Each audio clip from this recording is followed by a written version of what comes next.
All right, everyone. Welcome to another episode of the Infinite Abilities podcast. I'm your host, Nick Yerhart. And today I have a really cool guest with me. She's also a part of my 10X accountability group, and she is also a 10X business coach. So, Teresa, can you tell us exactly who you are? Sure. Teresa is a businesswoman, entrepreneur, investor, wife, mother, baseball, mom, all the above. That's amazing. You got a lot going on. And I don't know that because I get to talk to you almost every week. So it's pretty cool. Yep. So, what has your life been like since you joined the 10X community? So for me, what I've experienced is a renewing of who I was, I guess, as a young person before a lot of the trials of life and some of the things that beat you up along the way. They create these challenges for you to Hmm. overcome, and you start to change.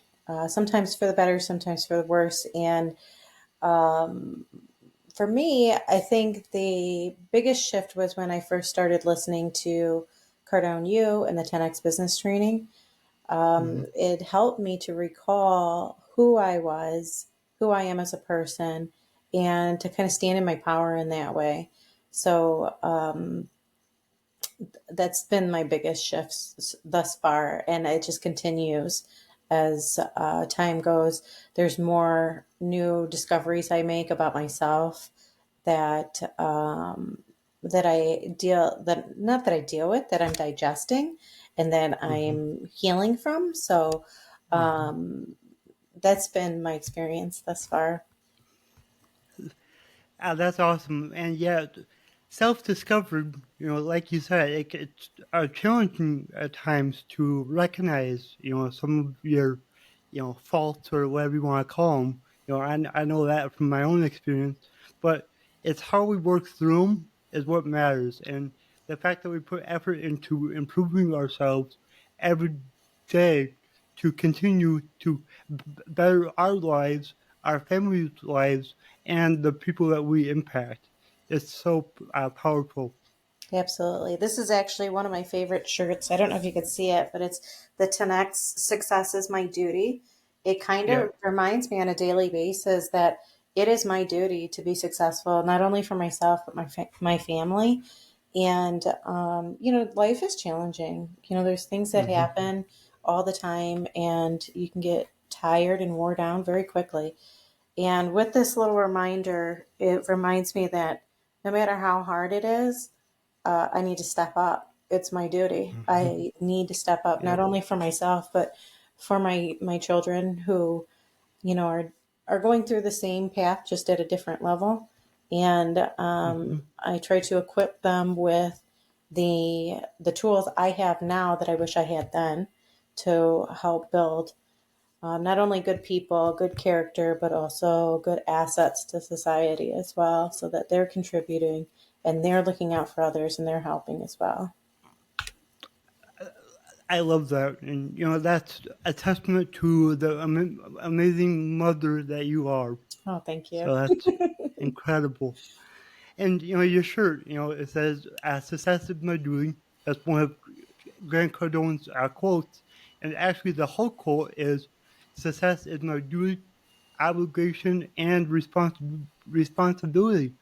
And yeah, it is your responsibility to provide for your family the best life that you can, and Yeah. that's super powerful. So yeah, I love that you use that to motivate you every day. That's incredible. I do the same thing. So that's awesome.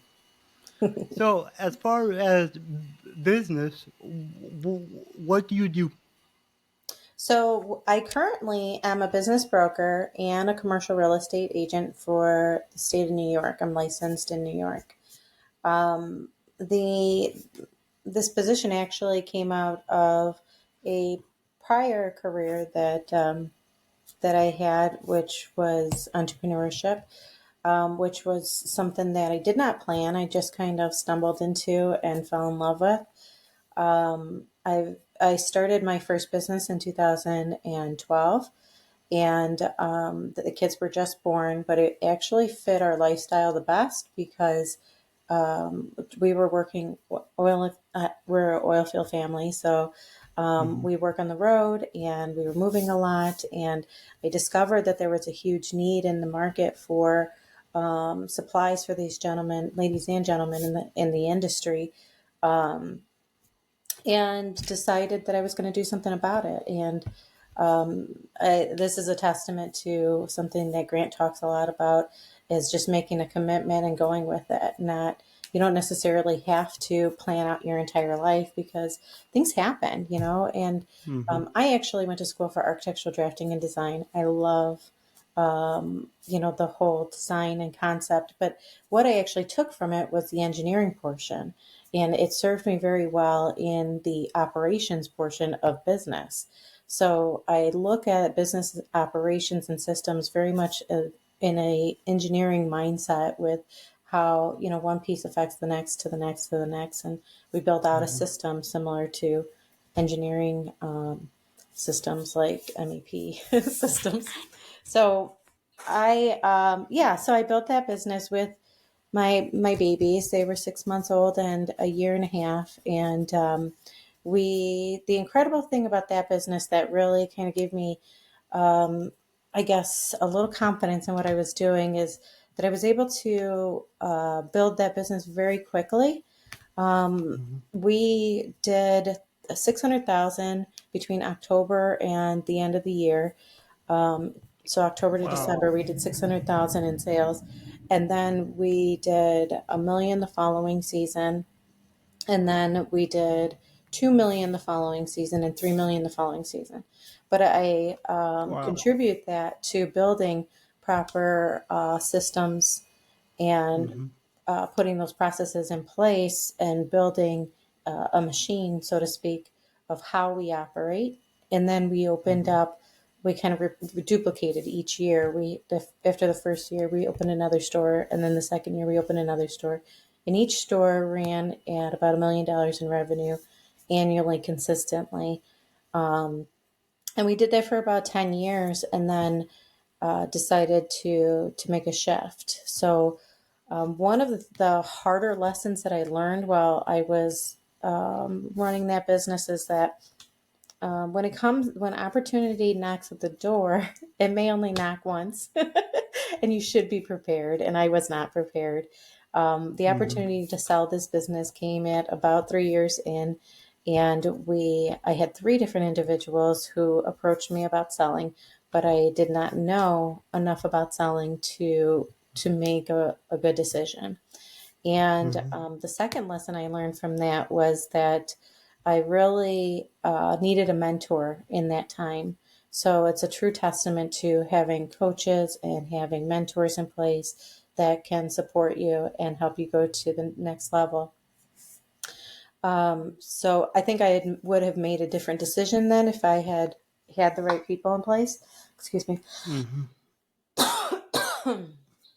And but yeah, so it is, the way that it worked out is the way that it worked out, and I'm grateful for it because there's definitely a lot of lessons that I learned. And what Mm-hmm. my hope is to be able to take those lessons that I learned and help other people who may be in the same position, or may not even know that they're going to be in the same position, and get ahead of it and help them to succeed in the sales and exiting process. Yep. Exactly. As a coach, what we do is we take our past experiences and help others navigate through that and save themselves from the mistakes that we made. All right, so yeah, that's what's important about having a mentorship is you can you know navigate things a lot better because you have support and you have people that have gone through what you're going through, so you can avoid some of the mistakes that they might have made, so now you don't have to. Yeah, absolutely. And sometimes you just need someone to talk to that understands what you're going through. A Mm-hmm. lot of times in the entrepreneurial journey, your friends and family may not be on the same journey when you first start. And it's hard to, I guess, express how you're feeling about things and, what's working, what's not working, and get good feedback. I know I turned to my husband and for a lot of questions, but he didn't know how to help because he had never Mm-hmm. gone through those experiences and kind of just felt like he had to fix it, but couldn't, so. Yep. Yep. Yep. Exactly. So, and what's remarkable about your story is you built your first business as a new mom. You had a, a baby to deal with. Mhm. So, what were the challenges, having a newborn and building a business? What were some of the challenges that you faced that you might have learned how to adapt and overcome? I would say the first thing that pops to my mind is this funny story. When you have the babies there, of course, they're your highest priority. And then when you have a Mm-hmm. customer, they become a priority as well. And one time, I had a customer come in and he said, "Do you remember me?" And I said, "Oh," because I actually, for the first, I think 150 people, I remembered names. After about 150, I started to slowly lose Yep. track of everyone. But I said, "I'm sorry, I don't." He says, "The first time I met you, you were changing a poopy diaper." Oh, that's funny. That's funny. Oh, that's Oh, I great. started That's laughing. great. And so that was actually one of the challenges, I think, is that there's certain things that are on demand when it comes to babies and children that Mm-hmm. you need to address right then and there. And no matter what's going on around you. And Mm-hmm. the you kind of just have to go with the flow with that. I actually thought it was a detriment to my company. I used to think in the beginning, like, oh gosh, this is such a hindrance having the babies here. But I would rather Mm-hmm. have them there because there wasn't support in the community for like daycare and things like that. And I wanted to make sure Yep. that they were safe. So they were with me. And Mm-hmm. the it turns out to be just the opposite. After they started to get to school age, they would be at school during the day. And I had gentlemen coming in looking for them. So where's the babies? And, of Mm-hmm. course, and I thought it was a nuisance, but it actually, because a lot of these people working in the oil field are working away from home. So, Mm-hmm. they actually enjoy seeing the family and everyone together and the babies. so Yep. so actually, it turned out to be a benefit. So I guess in that way, it's not always what you think is the reality. In my perception, Yeah. I thought it was a nuisance at first, and then once I started to talk to customers and hear like the feedback, I realized that they actually enjoyed seeing the kids when they come in. So that was Yep. a pleasant surprise. Um, I would say another difficult thing was coordination with getting them to and from school because my husband worked on the road as well. So when we started there, his day would start, 4 or 5 o'clock in the morning, and he wouldn't get home until about 8, 9 o'clock at night. So Mm-hmm. he wasn't available to help coordinate children and just sometimes, unfortunately, if we were understaffed, I would have to put a sign on the door and run out the door and get them and run back. So I think that was Yeah. another challenge that we had to overcome by properly making sure that we had staff available so that, and it's not just for me, for them as well because they have children too. Mm-hmm. So Yep. that Yep.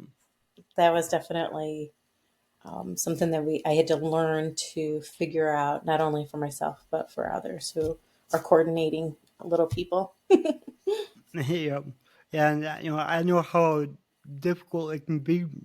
When children are around. But like you said, it's all about figuring out how to make it work. You Yeah. know, like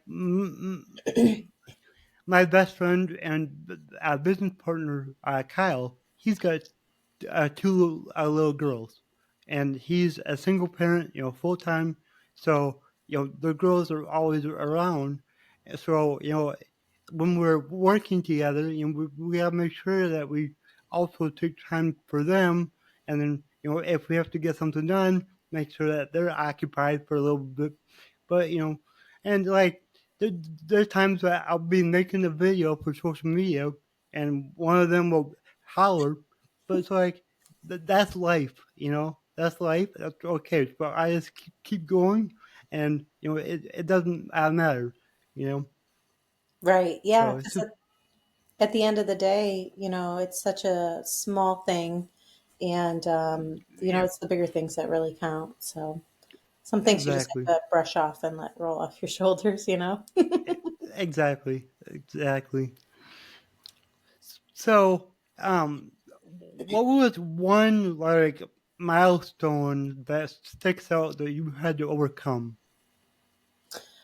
Within business, Yeah.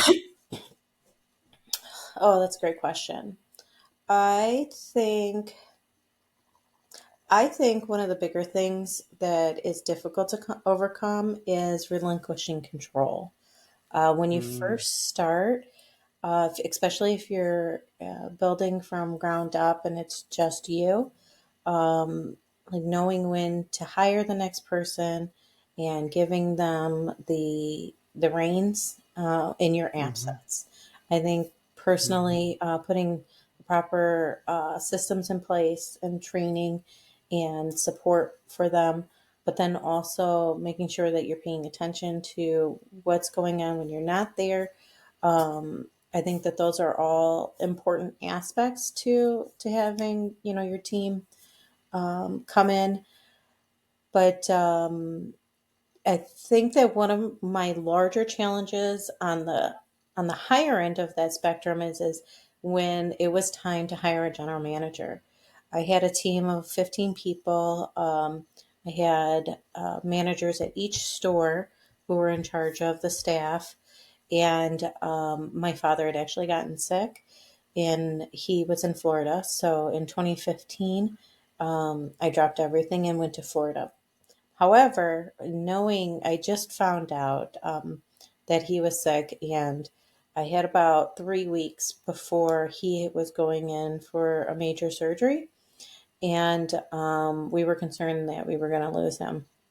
And so I hired a general manager out of emergency, and I trained her as well as I could.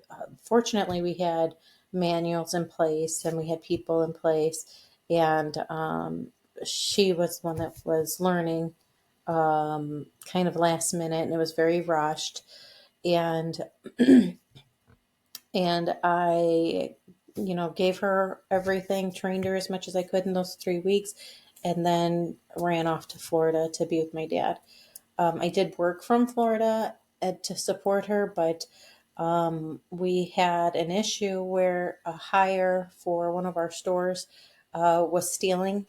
And in our retail, we supplied safety supply, or I'm sorry, oil and gas safety supplies, but we've supplied FR clothing, which is flame resistant clothing, mm-hmm. which is a little bit more expensive than just regular workwear. A work Yeah. jacket could be $300 a piece. Actually, I should Mm-hmm, say could be. They are $300 a piece just for the flame resistant jackets. And we had mm-hmm, about $3,000 worth of apparel come up missing. And and I ran back and I jumped back in and got in the way when I really should have let her handle it.